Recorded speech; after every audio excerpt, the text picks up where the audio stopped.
Talking with docs. I'm Dr. Paul Zalza. I'm Dr. Brad Weaning. And I'm Dr. Sandy Andrighetti. Dr. Andrighetti is an obstetrician gynecologist who's joined us here. And thank you so much, because I think if Dr. Weaning and I tried to tackle the topic of IUDs on our own, I don't think we would do it justice. Right, so what we're going to talk about today is the history of IUDs and what they're used for. And historically, they were used to prevent pregnancy, but they have many, many uses to help women through many complicated problems. So let's start at the beginning. What is an IUD? And thanks for joining. What does it stand for? Intrauterine device. We actually now change it to intrauterine system because it sounds a little bit sexier than intrauterine device. IUS. So IUS is a system, but it started out as just an IUD. So let's start with pregnancy.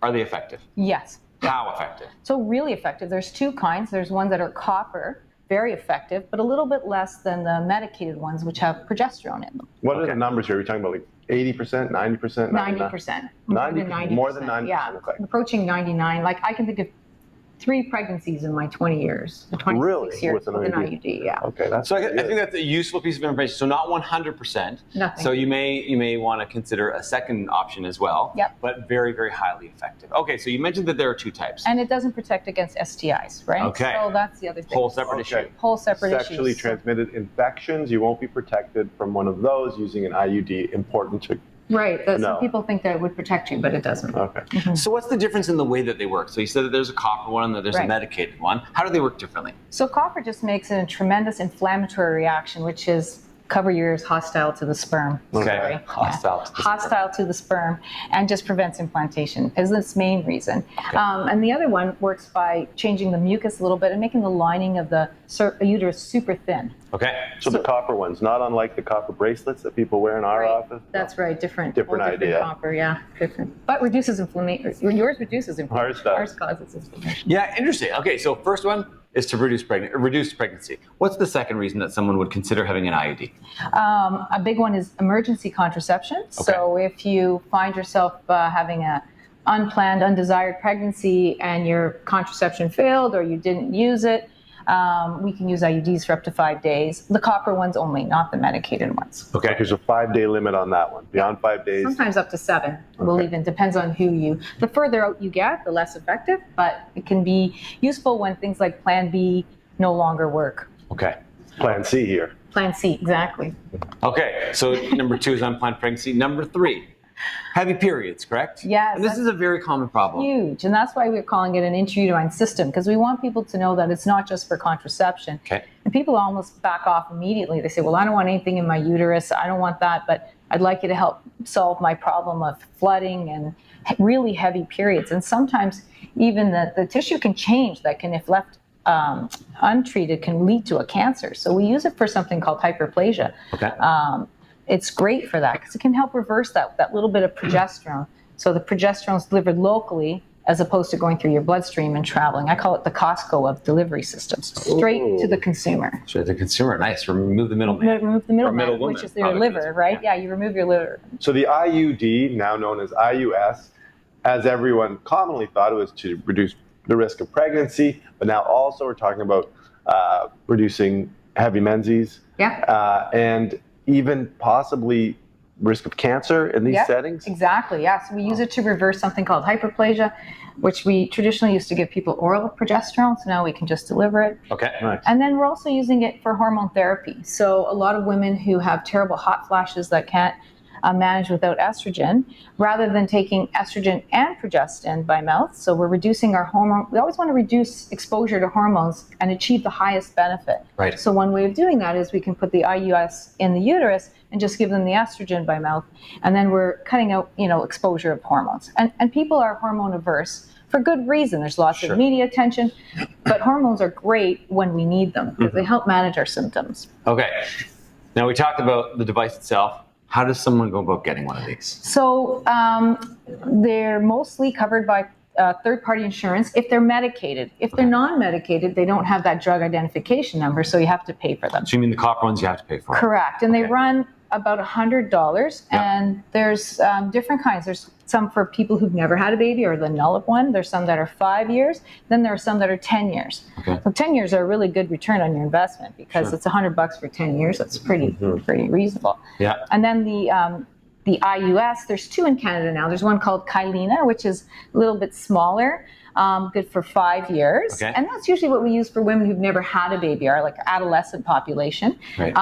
And then there's one that's called Mirena, which is less off market or on label 5 years, but off label 7 years. And we've been telling patients for a long time that it's good for 7 years off label. And with COVID, the Society of Obstetricians actually endorsed us now that says we can tell them 7 years. Some of the data says 8 years. Wow. And on the costs, like everything in healthcare, and every time we talk about costs related to healthcare, it varies with your region. Okay, these are sort of the Right. local costs in our area, but where you live, it might be more expensive, might be less expensive, might be covered by your insurance, may not be covered by insurance. Exactly. Where is this done? Where is this inserted? What's involved in the process itself? So it's mostly done in doctors' offices Okay. by healthcare providers. So either family doctors, some midwives are training. It doesn't have to be an obstetrician, sexual health clinics, lots of places. And Right. if you do a lot of them, it's pretty simple. How long does it take? It takes about, well, it depends on the person doing it. The provider takes about 3 minutes. Okay, so it's relatively quick. Done Is in it my office. Is it uncomfortable? It can be uncomfortable, so I have everybody take Advil or Tylenol before, Okay. if they're not allergic. And then they just get up to walk home. Yeah, sometimes the recommendations are to wait 15 minutes in the doctor's office. Yep. Most of my patients are like, I got a bail, can I go? And I Sure. say, sure. Walk it. But yeah, it's a pretty quick. Some places do it in the hospital. All right. Some of my colleagues do it only in hospital. Okay. Wow, so that's a summary of it, man. That's everything you want to know about IUD, now known as IUS, the multiple uses, how you get it, how you get one implanted. It's really like a Swiss Army knife.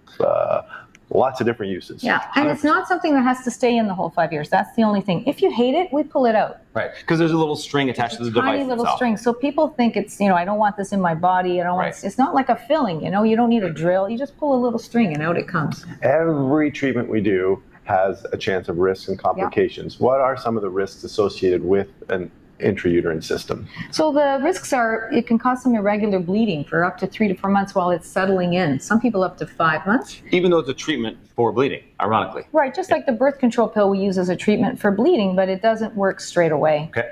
It takes a time just for that process, just to start thinning out the lining. Okay. There's always a risk of infection whenever Yes. we do anything. Risk of expulsion, which means you can spit it out or your body can reject it. Right. I say that's kind of like a contact. Your contact can go flying out sometimes. And there's a risk of pregnancy. Those are the 4 big ones. Perforation is the other tiny little risk, which is During insertion, theoretically, Correct. that thin little device could go through the wall Correct. of your uterus. yeah. Now, in the field of contraception, competing with condoms, competing with the pill, where does the intrauterine system find itself? Is it becoming more commonly used than the pill, less commonly used?